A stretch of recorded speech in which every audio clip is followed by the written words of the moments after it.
Bir insan gerçekten nasıl olgunlaşır? Yüzyıllardır filozoflar, alimler, mutasavvıflar ve bilge insanlar aynı sorunun cevabını aradı. İnsan doğuştan iyi midir? Yoksa iyi insan olmayı sonradan mı öğrenir? Bilgi, insanı gerçekten olgunlaştırabilir mi? Yoksa hakikate giden yol, insanın kendi nefsiyle yaptığı uzun mücadeleden mi geçer? İşte Anadolu'nun gönül erlerinden Hacı Bektaş Veli de yaklaşık 800 yıl önce aynı soruların cevabını arıyordu. Fakat onun cevabı ne uzun tartışmalarda gizliydi, ne de yalnızca kitapların satırlarında. O, insanı merkeze alan bir eğitim sistemi ortaya koydu. Öyle bir eğitim sistemi ki, aradan 8 asır geçmesine rağmen hala milyonlarca insan tarafından yaşatılıyor. Uluslararası alanda Hacı Bektaş Veli üzerine çalışan birçok araştırmacıya göre 4 kapı 40 makam, öncelikle insanın ahlaki ve manevi gelişimini hedefleyen sistemli bir eğitim modelidir. Fransız Türkolog Irene Melikov, Hacı Bektaş Veli'nin düşüncesini incelerken, bu öğretinin merkezinde insanın olgunlaştırılmasının bulunduğunu vurgular. Amerikalı araştırmacı John Kingsley Birge ise, Bektaşi geleneğini ele aldığı klasik çalışmasında, bu sistemi müridin adım adım ilerlediği uzun bir eğitim yolu olarak tanımlar. Yani amaç, insana yeni bilgiler yüklemek değildir, insanın karakterini değiştirmektir. Çünkü Hacı Bektaş Veli'ne göre, bilgi, ahlakla birleşmediği sürece eksik kalır. İbadet, merhamet doğurmadığı sürece eksik kalır. İnsan, kendisini tanımadığı sürece hakikati de tam olarak anlayamaz. İşte bu nedenle 4 kapı 40 makam, 800 yıl boyunca yalnızca okunacak bir metin olarak değil, yaşanacak bir yol olarak görülmüştür. Peki, neden 4 kapı, neden 40 makam? Bu sorunun cevabı, aslında bütün öğretinin özünü açıklar. Hacı Bektaş Veli'ye göre insan bir günde olgunlaşamaz. Nasıl ki bir fidan, yıllar içinde kök salar, gövdesi güçlenir ve sonunda meyve vermeye başlarsa, insan da sabırla eğitilmelidir. İşte bu yüzden manevi eğitim 4 büyük kapıya ayrılmıştır ve her kapının içinde insanı biraz daha olgunlaştıran 10 ayrı makam bulunur. 4 kapı, her biri 10 makam, toplam 40 makam. Ancak burada çok önemli bir ayrıntı vardır. 40 sayısı, yalnızca matematiksel bir sayı değildir. Türk İslam tasavvufunda uzun süren eğitimin, olgunlaşmanın ve manevi tamamlanmanın sembollerinden biri olarak kabul edilir. Bu nedenle 4 kapı 40 makam, 40 maddelik bir kural listesi değildir. İnsanın ömür boyu devam eden eğitim yolculuğudur. İngiliz antropolog David Shankland, Anadolu'daki Alevi toplulukları üzerine yaptığı saha araştırmalarında da bu öğretinin yalnızca tarihi bir metin olarak kalmadığını, günümüzde de ahlaki bir rehber olarak yaşamaya devam ettiğini belirtir. Alman akademisyen Markus Dressler ise bu sistemi, bireyin dönüşümüyle birlikte toplumsal dayanışmayı da güçlendiren bir ahlak anlayışı olarak değerlendirir. Bu görüşler bize önemli bir gerçeği gösteriyor. 4 kapı 40 makam, bir tarikata insan kazandırmak için değil, iyi insan yetiştirmek için oluşturulmuş bir eğitim sistemidir. Çünkü Hacı Bektaş Veli'nin en büyük hedefi, makam sahibi insanlar yetiştirmek değildi, vicdan sahibi insanlar yetiştirmekti. Ve işte bu büyük yolculuk ilk adımla başlıyordu. İlk kapı, insanın temelini inşa eden kapıydı. Ve o kapının adı şeriat kapısı. Bugün şeriat kelimesi söylendiğinde birçok insanın zihninde farklı düşünceler oluşur. Kimi için hukuk, kimi için dini kurallar, kimi içinse tarih boyunca yaşanan siyasi tartışmalar. Fakat Hacı Bektaş Veli'nin makalatta anlattığı şeriat kapısı, bütün bunlardan önce insanın ahlaki temelini oluşturan ilk eğitim basamağıdır. Fransız Türkolog Irene Melikov, Hacı Bektaş Veli'nin öğretisini değerlendirirken, bu ilk kapının yalnızca dini yükümlülükleri öğretmediğini, aynı zamanda bireyi toplumsal hayata hazırlayan ahlak eğitiminin başlangıcı olduğunu ifade eder. Yani yolun ilk adımı başkalarını değiştirmek değildir. Önce kendini değiştirmektir. İşte bu yüzden şeriat kapısının makamları insana önce güvenilir olmayı öğretir. Çünkü güvenin olmadığı yerde ne aile ayakta kalabilir, ne toplum, ne de inanç. Hacı Bektaş Veli'ne göre insanın sözüyle özü bir olmalıdır. Konuştuğu gibi yaşamalıdır. Çünkü doğruluk, hakikate giden yolun ilk taşıdır. Amerikalı araştırmacı John Kingsley Birge, Bektaşi öğretisini incelerken bu ilk aşamanın müridin karakterini inşa etmeyi hedeflediğini söyler. Ona göre yolun başlangıcında amaç, insanı korkutmak değil, onu güzel ahlaka yönlendirmektir.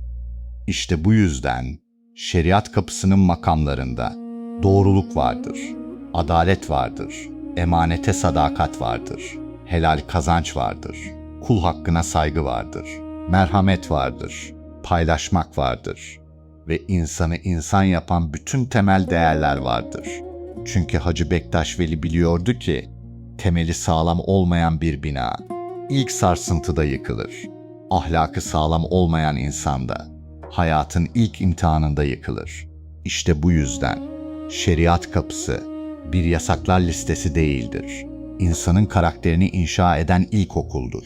Burada insan yalnızca neyin doğru olduğunu öğrenmez, neden doğru olduğunu da anlamaya başlar.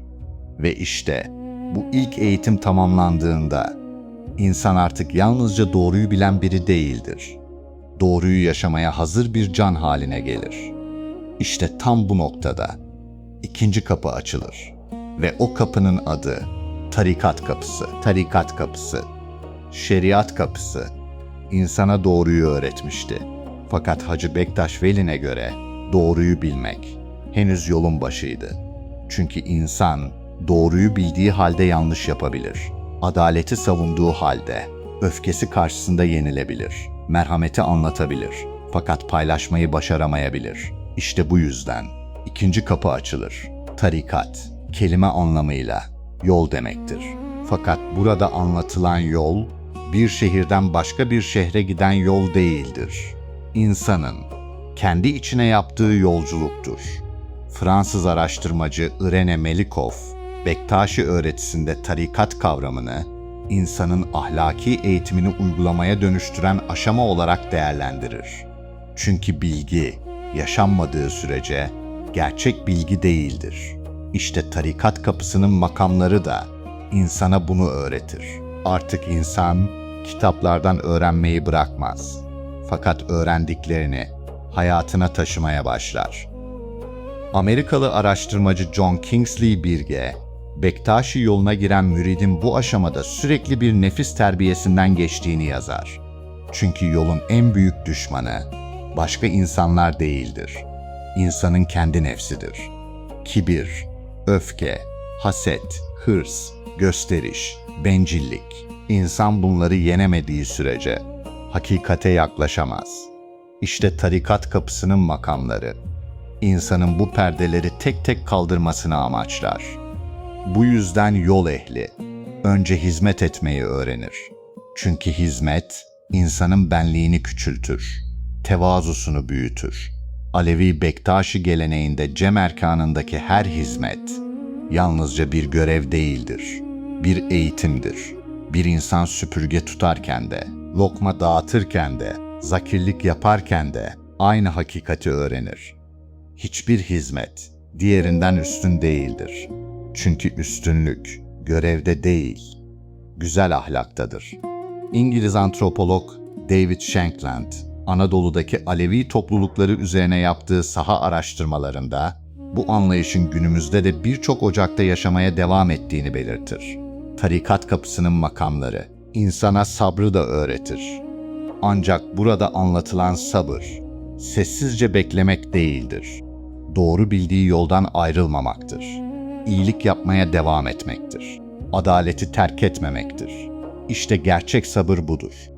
Bu kapının bir diğer önemli öğretisi ise rızalıktır.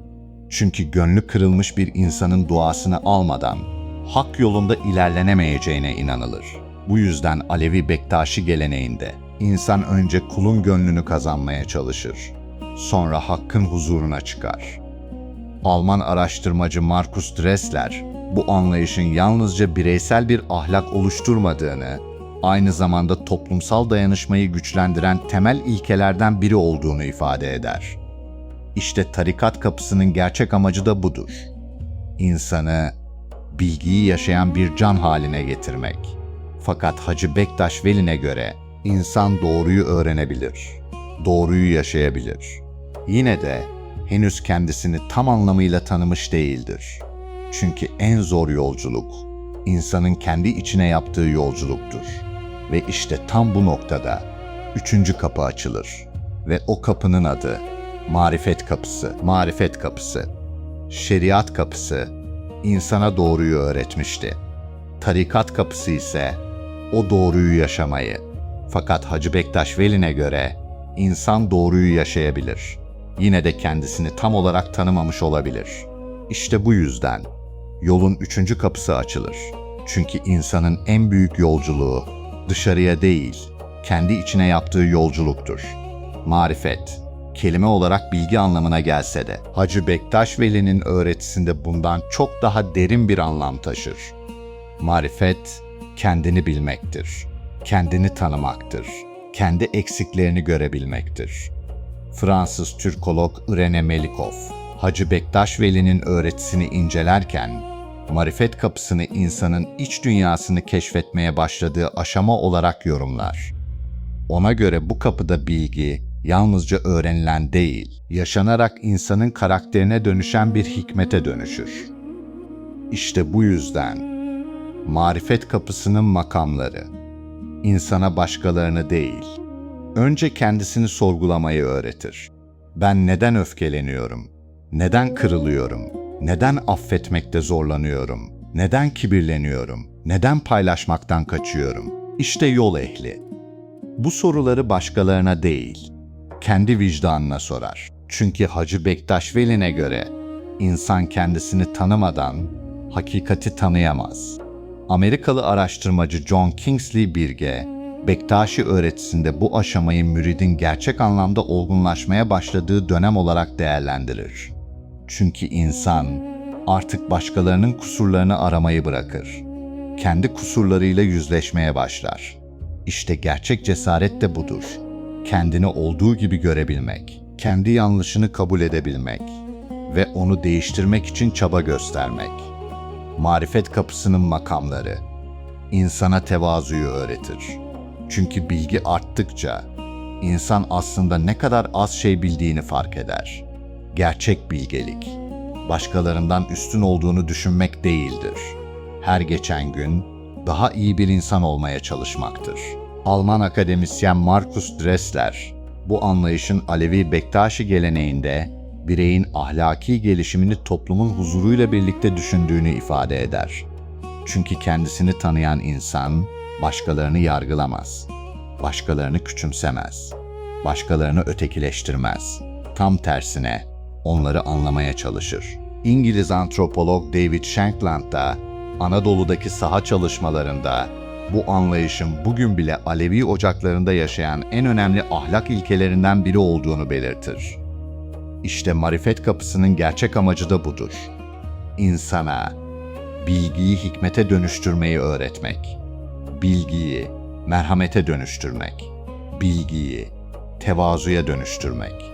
Fakat Hacı Bektaş Veli'ne göre insan kendisini tanısa bile yol henüz bitmiş değildir. Çünkü hala ulaşılması gereken son bir kapı vardır. Ve o kapı, insanın yalnızca kendisini değil, bütün varlığı aynı hakikatin parçası olarak görmeye başladığı kapıdır. İşte bu yüzden son kapı açılır.